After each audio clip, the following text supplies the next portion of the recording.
Bom dia, boa tarde, boa noite, camaradas. Mais um vídeo do Marxismo Bárbaro.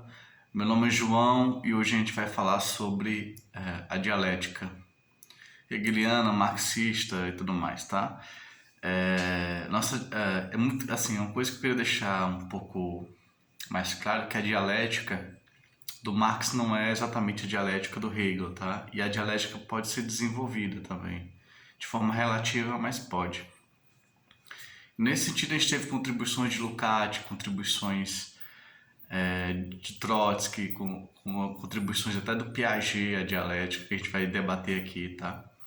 Então, o método do Marx, inclusive, é um pouco diferente do método do Hegel, não só por ser materialista, mas porque o Marx tem muito claro que você não deve ter nem lógica em si, né? Você tem que ter o aparato lógico para ter conhecimento e para poder ver melhor o mundo, mas você vai direto para o objeto de pesquisa, sem preconceitos, tá?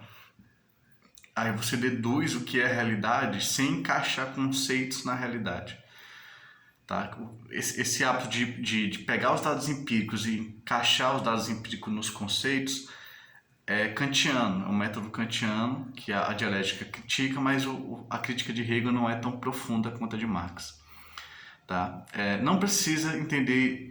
Eu tenho um curso aqui sobre dialética bastante completo, muito completo sobre a dialética do hegeliana e marxista. São mais de 20 vídeos, eu acho, e é um curso completo mesmo, muito completo, mas não precisa entender dialética para você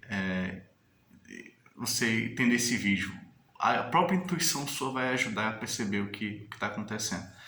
Eu vou dar um primeiro exemplo que é o do Piaget. O Piaget deu uma contribuição inconsciente à dialética. O Moreno que percebeu, Nahuel Moreno, que é um argentino, percebeu essa contribuição. Que é o seguinte, para Hegel existe a possibilidade e existe o contrário da possibilidade, que a gente chama de necessidade. Necessidade não é fome, essas coisas. Necessidade quer dizer que a coisa funciona por leis. A coisa tem que ser assim. E a possibilidade é o que pode ser ou não ser, o contingente pode ser ou não ser. Então a gente tem várias possibilidades, mas para Hegel só uma das várias possibilidades é real, porque só uma vai acontecer. Então essa possibilidade real já é necessidade, já é lei, porque é aquela que vai acontecer, tá? Então o Hegel ele faz uma oposição entre possibilidade e necessidade. E o que é que o Piaget faz? O Piaget ele diz que a possibilidade é crescente. Então ele fundiu possibilidade e necessidade. Existe uma possibilidade crescente. Por exemplo, quanto mais velhos ficamos, mais a maior probabilidade de termos câncer. Porque o câncer vem de uma má reprodução genética do sol e tal. Então, quanto mais vivemos, maior nossa chance de ter câncer. Isso é possibilidade crescente.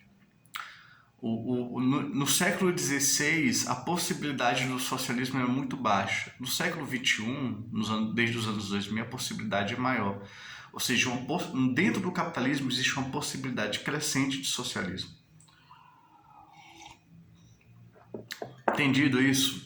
Porque, veja, Piaget fez com que um conceito fosse para outro conceito. O conceito de possibilidade vai se tornando um conceito de necessidade, porque é uma possibilidade crescente.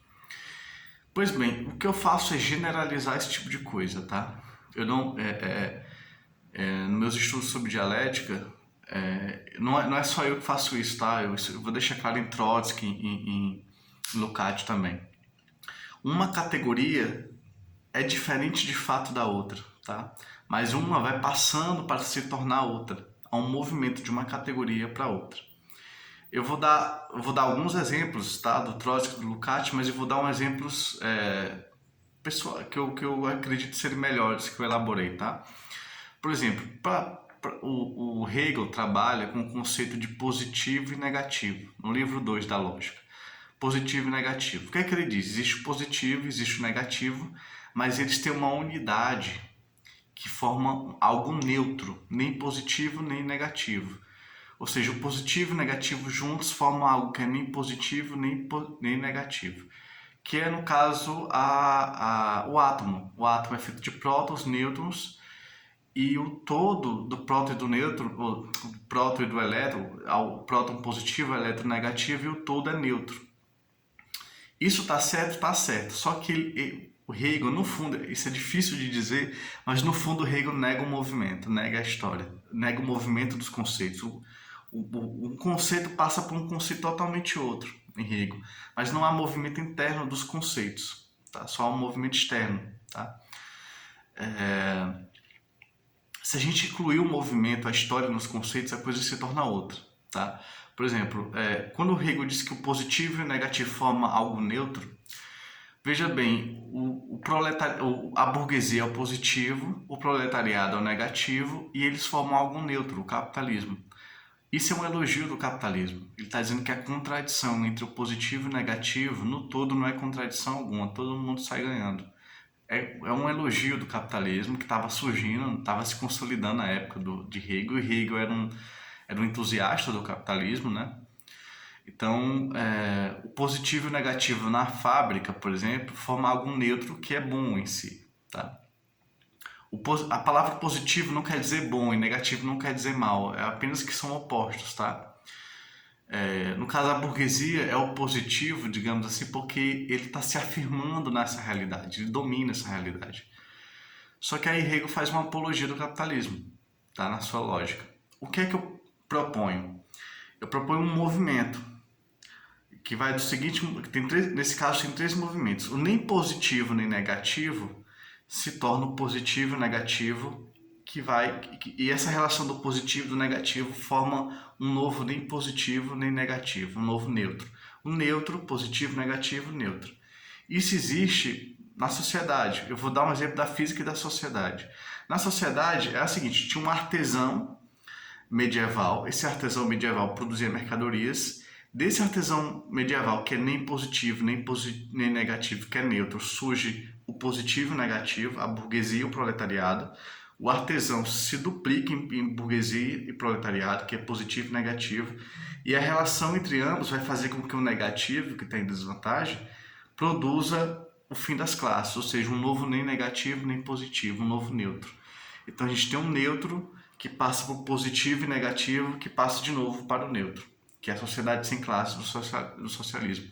Isso acontece em toda forma de ser, na biologia, na sociedade, como eu demonstrei, e na física. Na física, por exemplo, a gente tem um fóton. Fóton é a partícula de luz, tá?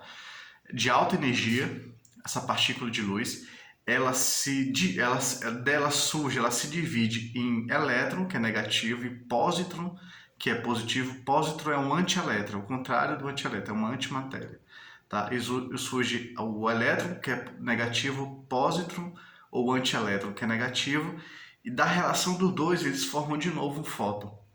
Então tem um fóton, elétron e antielétron, fóton. O fóton é neutro, é nem positivo nem negativo. Então acontece exatamente isso. O fóton nem positivo nem negativo se transforma em positivo e negativo e depois volta a ser neutro, nem positivo nem negativo. Isso é um movimento da realidade. Para Hegel, no entanto, isso acontece ao mesmo tempo. Não tem movimento real dentro das categorias de Hegel, tá? Por exemplo, para Hegel, da relação forma e essência se vai para a relação de fundamento e fundamentado. Veja que você foi para categorias totalmente diferentes, de forma e essência para fundamento e fundamentado. Mas qual é o movimento interno de forma e essência? Entende? Não é só o movimento externo de forma e essência passar para fundamento e fundamentado, mas qual é o movimento dentro de forma e essência? Hegel não tem esse movimento muito claro, tá? Algumas coisas ele tem, mas ele não generalizou essa necessidade de movimento. O que eu estou apresentando para vocês é novo, mas não é 100% original, tá? Seja porque existe a empiria, seja porque existe intuição já entre os marxistas. E é porque eu lembro de um caso do Eleutério Prado, mas deixa eu falar. De Trotsky, Lukács já tem essas pistas em ele, como eu falei em Piaget também, eu só fiz generalizar. Eu vou dar um exemplo que eu acho que vocês vão gostar muito, tá? É um exemplo que eu vou usar o Pirula, que é um divulgador científico, um youtuber muito famoso. Ele quase chegou nessa ideia Foi curioso que em 2018 eu estava lendo a Ciência da Lógica, 2018, e ao mesmo tempo ele falou sobre essas categorias, só que não da forma certa, né? Da forma completa. Por exemplo, existe em Hegel, ao mesmo tempo, identidade. Essa identidade tem diferença, essa diferença passa para a diversidade, da diversidade vai para a oposição, da oposição vai para a contradição. Veja o movimento todo. É um movimento até das palavras, né? Presta atenção. Identidade vai para a diferença vai para a diversidade vai para a oposição, da oposição vai para a contradição. Veja, para Hegel, essas categorias existem ao mesmo tempo, em sincronia, tá? Ao mesmo tempo. E eu digo, é verdade, mas não é o bastante. Essa relação ao mesmo tempo gera também um movimento, que vai de um para outro. Por exemplo, a língua existia na Europa, apenas na parte da Europa Ocidental, só o latim, identidade. Depois, cada região, Itália, França, Portugal, foi gerando sotaques diferentes. Depois, isso aqui na Idade Média, tá? Desses sotaques foram surgindo, como é que é? Anterior à língua, que é considerado formalmente inferior à língua. Enfim, vai formando, depois do sotaque, esses sotaques vão se aprofundando, né? Dialetos, né? Que é a diferença. Depois vão surgindo línguas diferentes do latim, ou seja, você foi da identidade, que é o latim, para a diferença, que é o sotaque, que vai se desenvolvendo, que vai para a diversidade, que é as quase línguas, né? Esqueci o nome. E depois você vai para as línguas, que é diversidade, oposição e até contradição entre as línguas, tá? Existe, por exemplo, tentativa de colonizar uma língua e tudo mais. Esse movimento, o que eu estou falando aqui, o Pirola falou, né? Que ele é biólogo, porque ele queria falar da biologia, tá? Porque uma espécie animal, ele é igual a si mesmo, identidade, só que ele vai desenvolvendo, até por região, se algum desses animais estão na montanha, outros estão em pântano, outros estão no vale e tal. Então, da identidade vai-se para a diferença entre os animais. Depois, animais apresentam diferenças, depois eles apresentam diversidade. Ou seja, surgem novas espécies. Essas espécies entram em oposição e essas espécies entram, enfim, em contradição. Veja, todos os animais que existem hoje, todos os seres que existem hoje, vamos falar dos animais. Os animais que existem hoje foram um só animal de uma só espécie no passado. Eles têm um ancestral, todos nós temos um ancestral comum, que é no caso dos mamíferos é um rato, tá? Quase um rato. Então, dessas espécies iniciais, ou da espécie inicial, vai se formando a diferença, a diversidade, a oposição e até a contradição entre as espécies.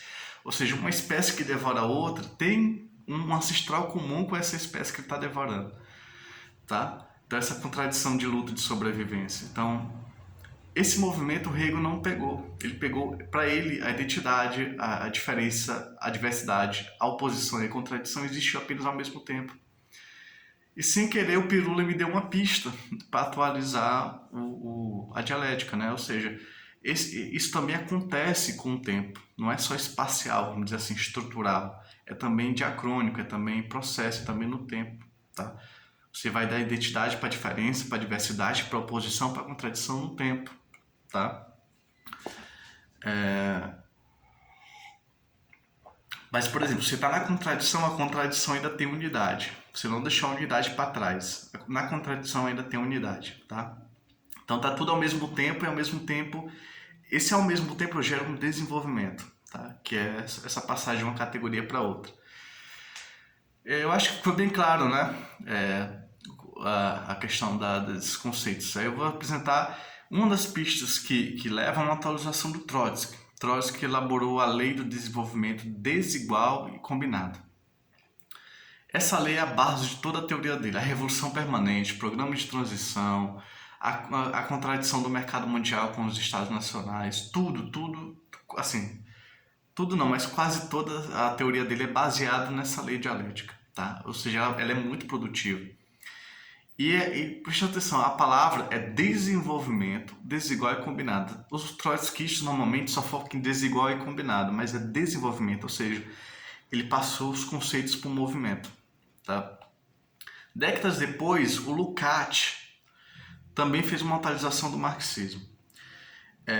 Existem duas categorias, que é o contínuo e descontínuo. Eu vou usar o exemplo do vídeo anterior. Vamos usar a caneta. A caneta é contínua, ela tem uma extensão, mas ao mesmo tempo ela é discreta, ela tem um limite, ela não é infinita, ela tem um limite. Ela é ao mesmo tempo contínua, porque ela continua, e ela é discreta, porque ela tem limites. Ela é um átomo de caneta, tá? Ela é contínua e discreta ao mesmo tempo. Mas eu vou usar as palavras contínuo e descontínuo. Às vezes a palavra é traduzida como descontínuo, às vezes como discreto. Eu vou usar descontínuo porque ela dá uma pista muito boa. Lukács atualizou essa categoria de contínuo e descontínuo em movimento. Ou seja, quando eu tratei aqui do lápis, eu tratei de um lápis fixo, parado, estático. E os conceitos também são assim. O contínuo é uma coisa estática e o descontínuo é uma coisa estática também, é um limite que a caneta tem. O que o Lukács diz? Existe o contínuo, algo que continua na mudança, e o descontínuo, algo que muda no processo. Ou seja, o processo é um processo em que há continuidade e descontinuidade. E às vezes as coisas mudam, mas a sua essência não muda. Por exemplo, você tem a planta, né? Você tem a semente, você tem um broto, você tem a flor, tá? Existem várias etapas desse ser vivo, tá? Que começa a dar semente, torna uma árvore, produz flor. O que é que tem em comum? Ou seja, você está vendo mudanças, descontinuidades, mas o DNA permanece. O DNA da planta permanece. Então, na mudança da planta, esse processo de mudança da planta que é descontínuo tem algo contínuo, que é o DNA, tá? Algo externamente está mudando, mas internamente não necessariamente muda, o DNA permanece, tá? Então essas foram pistas que me permitiram pegar a ciência da lógica do Hegel, em que o movimento é artificial, e botar o movimento dentro das próprias categorias, tá? Além desse movimento, de botar as categorias hegelianas em movimento, eu faço também um movimento de dizer que o abstrato é o concreto em processo, ou seja, uma categoria é uma outra categoria em devir, em processo. Isso eu expliquei no vídeo passado, para quem quiser entender isso. Todas as relações categoriais de Hegel eu boto em movimento e coloco nesse princípio, que o abstrato é o concreto em processo. Eu não sei se eu falei isso aqui, mas eu vou falar de novo. O Hegel, ele está criticando, na ciência da lógica, está criticando Aristóteles. Aristóteles, na metafísica, fala das categorias ontológicas, ou seja, substância, forma e conteúdo, essência e aparência e tal. Depois ele trata da dialética para tentar refutar a dialética. Ele diz que a dialética, o Aristóteles diz que a dialética foca no sensível, não no suprassensível. Ou seja, a dialética nem trata das categorias ontológicas. O que é que o Hegel faz? Ele diz, vou fundir dialética com as categorias. É a ciência da lógica do Hegel. Ele pega as categorias metafísicas, como substância, forma e conteúdo, a quantidade e qualidade, e coloca dialética nelas. Coisa que Aristóteles não fez nos livros que a gente tem. O Aristóteles lista as categorias, mas não dá uma solução para as categorias, tá? Na metafísica. Então, o Hegel meio que dialoga e critica Aristóteles, que depois de falar das categorias falou mal da dialética. Então a gente fez ele fez essa unificação. E aí veio a ciência da lógica, que é uma lógica das categorias reais da realidade. Tá? A ciência da lógica é isso, pega as categorias ontológicas, como ser e nada, categorias metafísicas no caso, e vê a lógica delas. Problema, Hegel não viu o movimento por dentro das categorias. Ele viu que um grupo de duas categorias opostas passavam para outras duas categorias opostas, que passavam para duas categorias opostas e assim por diante. No entanto, dentro dessas categorias opostas há também um movimento. Tá? O infinito, por exemplo, põe o finito. Tá? O uno passa para os muitos. Aqui eu não tenho como explicar, não vai dar tempo de explicar essa passagem das categorias, mas já fica a indicação para vocês. E fica o convite para assistir o meu curso. Ele tem um relativo sucesso, né, aqui no YouTube, entre o público de marxista, então fica o convite. E eu espero ter ficado claro que o que nós estamos fazendo aqui na nova dialética começa com Trotsky, começa com Lukács, tem a ver com os outros marxismos também, tá? Bota uma dialética marxista, não só hegeliana, tá bom? Até abraço, até o próximo vídeo.